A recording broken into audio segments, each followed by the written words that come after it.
Today, we're going to talk about the economy, but we're going to do it by shining a light on the work that so often goes completely unnoticed. We're diving into feminist political economy and what some call the economy's hidden half. Okay, so let's just jump right in. When you think about the economy, what comes to mind? Is it the stock market, factories, people shopping? Well, what if I told you that the single biggest, most valuable part of our economic life is something that most traditional economics just misses entirely? What is this massive blind spot? Well, it turns out the answer comes from a really fascinating field called Feminist Political Economy. It gives us a whole new way of seeing what traditional models just don't account for. And as we're about to find out, this doesn't just tweak the definition a little bit. It completely changes the game and how we understand what work and value really mean. So, let's start with the basics. We're going to look at what traditional economics misses and how that oversight creates a massive, hidden engine that's actually powering everything else. You see, the traditional view of the economy is pretty straightforward. It's all about firms and markets. Paid labor, production, buying and selling things. But the feminist view says, whoa, hold on a second, that's only half the picture.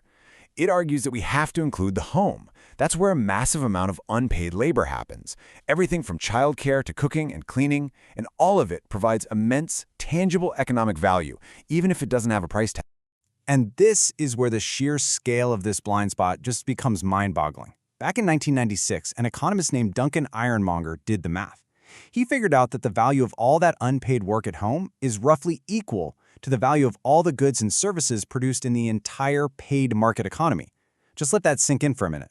It's like finding out there's a whole other economy just as big as the one we talk about every day, operating completely off the books. So the really crucial point here isn't just about being fair, it's about how things actually work. This unpaid labor is the invisible engine that makes the entire formal, paid economy possible. I mean, it's what raises the next generation of workers, cares for the current ones, and keeps their households running, all for free. So the big question is, why is this massive engine so invisible? Well, to get that, we have to look at a fundamental split in how we've organized society for a long, long time. The division between the public and the private spheres.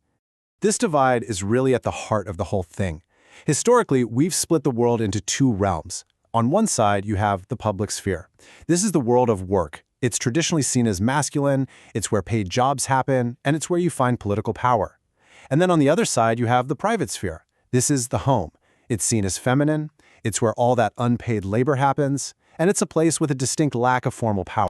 And let's be clear. This split didn't just happen by accident. It's a social structure that really got locked into place during the Industrial Revolution. And this separation was never just about separating the house from the factory floor. At its core, it was always about organizing and distributing power. So when we say it's about power, what do we actually mean? Well, power isn't just one thing. There's power over, basically the ability to control others. There's power with, which is the strength you get from working together. Then there's power to, the ability to actually create change. And finally, power within, your own sense of self-worth and confidence. By pushing all that unpaid labor into the private sphere, this system has a direct impact on who gets access to every single one of these forms of power. Okay, so that's the framework. Now let's zoom out and see what this looks like in the real world with some actual data. We hear all the time that things have changed, that more women are in the workforce than ever. But what does that changing landscape really look like when you dig in? The story we all know is one of progress, right? Since the mid-20th century, there's been this steady, undeniable growth in the number of women participating in the formal, paid economy all around the world. On the surface, that sounds fantastic, a huge win for equality. But here's the thing. Is more participation the same thing as true equality? The data suggests the picture is, well, way more complicated. Now, this data from the International Labor Office is from 2006, but it illustrates a really persistent trend. Even as more women were joining the workforce, they were consistently facing higher rates of unemployment than men on a global scale.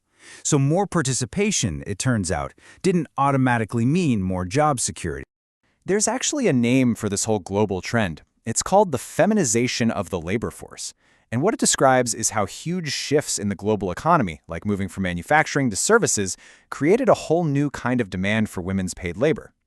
So, what did these new jobs actually look like? Well, they were often stereotyped as needing things like nimble fingers or a nurturing personality. And they were also typically low wage, low status, and pretty insecure. And here's the kicker. At the same time women were moving into all these new service jobs, their share in the better-paying industrial jobs actually went down.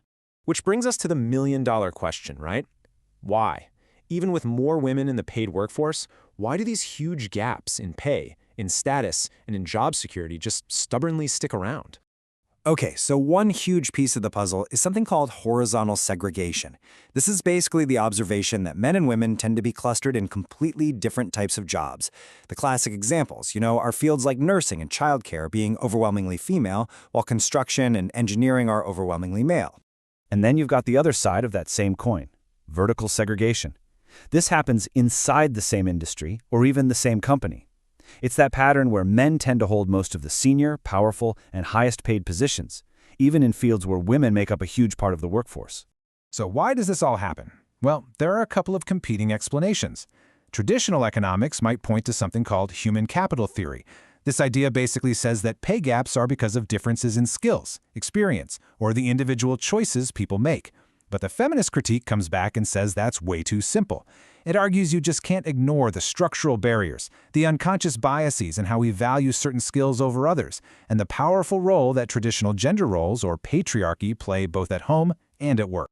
The geographer Linda McDowell put this idea so well. She said that jobs are not just empty slots waiting for anyone to fill them. Instead, our society has actually formulated and developed jobs in ways that are designed to suit either men or women. They're gendered from the start.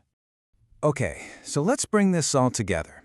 The whole point of looking at the economy this way is to help us move beyond what our source material calls a blurred image of the world and really start to see the full, complex picture.